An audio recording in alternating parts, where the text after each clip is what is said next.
여러분 안녕하세요. 오늘 해설 시간에는 아주 흥미진진한 신학적 여정을 함께 떠나보려고 합니다. 우리가 매주 맞이하는 일요일, 즉 주의 날에 대한 이야기인데요. 이거 알고 보면 달력 요일이 바뀐 정도의 단순한 이야기가 아닙니다. 말 그대로 우주적인 재부팅에 관한 아주 깊고 놀라운 이야기거든요. 자, 바로 시작해볼까요? 토요일이었던 안식일이 대체 왜 일요일, 주일로 바뀌었을까요?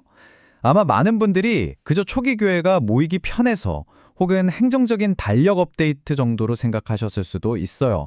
하지만 오늘 우리가 살펴볼 자료들을 보면요. 이건 단순한 일정 변경이 절대 아닙니다.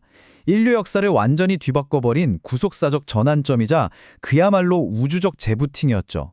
자, 이 흥미로운 미스터리를 풀기 위해 오늘 우리가 살펴볼 6가지 단계입니다.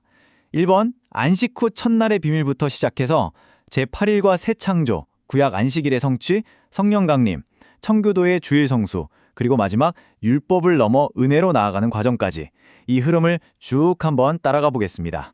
그럼 첫 번째, 안식 후 첫날의 비밀부터 파헤쳐 보겠습니다. 개혁주의와 청교도 신학 자료들을 보면요. 이 안식 후 첫날이라는 표현을 엄청나게 중요하게 다룹니다. 그냥 주말 다 지나고 월요일 아침 출근하는 그런 날이 아니라는 거예요. 마태복음 28장 1절을 보면 예수님이 죽은 자 가운데서 살아나신 바로 그날입니다. 옛 질서가 완전히 무너지고 예수 그리스도께서 죽음을 이기며 부활하신 이날, 바로 이 안식 후 첫날이 모든 변화를 일으킨 궁극적인 출발점인 셈이죠. 이어서 두 번째, 제8일, 새 창조의 아침입니다.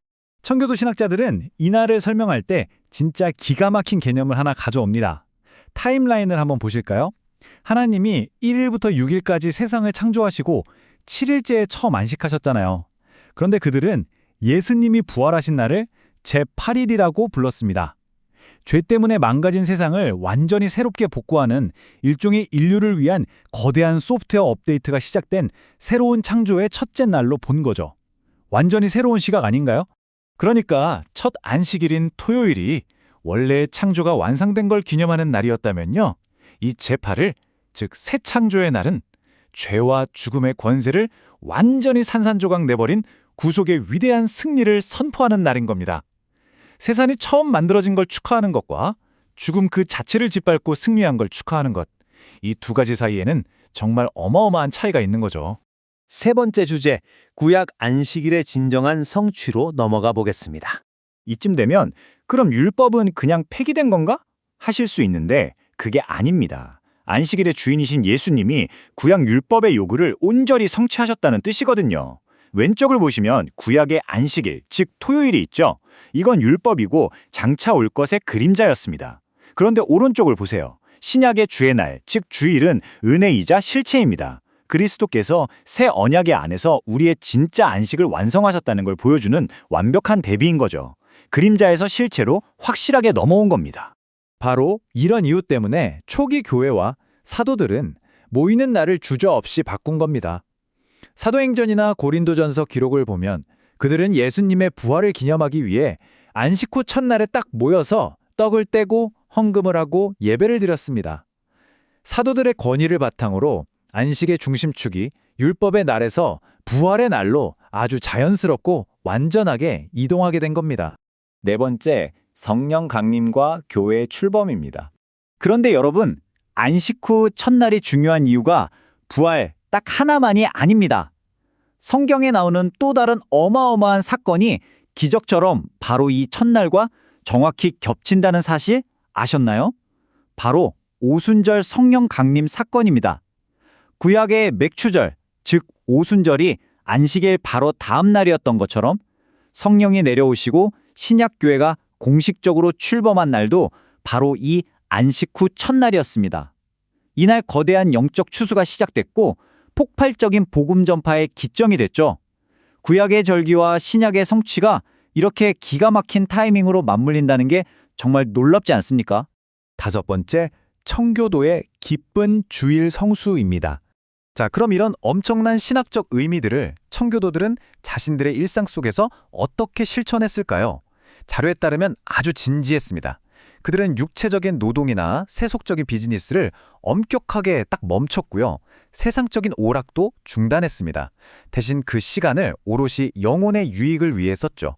공예배 드리고 말씀 듣고 성찬에 참여하는데 완전히 집중했습니다. 현대인의 시각에서는 와, 좀 너무 빡빡한 거 아니야? 싶을 수도 있겠죠. 하지만 여기서 절대 놓치면 안 될 핵심이 있습니다. 청교도들은 이런 엄격함을 무슨 벌칙이나 답답한 족쇄처럼 여기지 않았다는 거예요. 그들은 이걸 천국의 모형이라고 불렀습니다. 기쁜 마음으로 주의를 지키는 건 나중에 하늘나라에서 누릴 영원한 안식과 교제를 이 땅에서 미리 맛보는 너무나도 가슴 벅찬 예고편이었던 겁니다. 영원의 시간을 오늘로 확 끌어당겨서 즐기는 거룩한 축제, 딱 그거였죠. 이제 마지막 6번째, 율법을 넘어 은혜의 생명으로 가보겠습니다. 지금까지 우리가 살펴본 이 역사적, 신학적 실타래들을 다 모아서 아주 강력한 한 문장으로 결론을 내려보겠습니다. 주일은 바로 신자가 사망의 법에서 생명의 법으로 옮겨진 날입니다. 그러니까 주일의 날을 지킨다는 건 그냥 일주일에 하루 푹 쉰다, 이런 차원을 완전히 뛰어넘는 겁니다. 우리가 더 이상 율법과 사망에 짓눌려 있지 않고 넘치는 은혜 아래서 그리스도와 함께 새 생명을 얻어 살아간다는 아주 위대한 신앙의 선포인 셈이죠. 자, 오늘 해설을 마무리하면서 여러분께 질문 하나를 던져보고 싶네요. 여러분은 오늘날 여러분 자신의 일요일, 이 안식을 어떻게 바라보고 계신가요? 그저 일주일 내내 고생한 업무에서 잠시 도망치는 단순한 브레이크 타임인가요? 아니면 사망에서 생명으로 옮겨진 그 위대한 우주적 재부팅과 새 창조를 매주 새롭게 축하하는 환희의 축제인가요? 이 의미심장한 질문이 여러분의 다음 주말에 완전히 새로운 통찰과 기쁨을 가져다 주길 바라면서 오늘 해설은 여기서 마치겠습니다. 끝까지 함께해 주신 여러분 정말 감사합니다.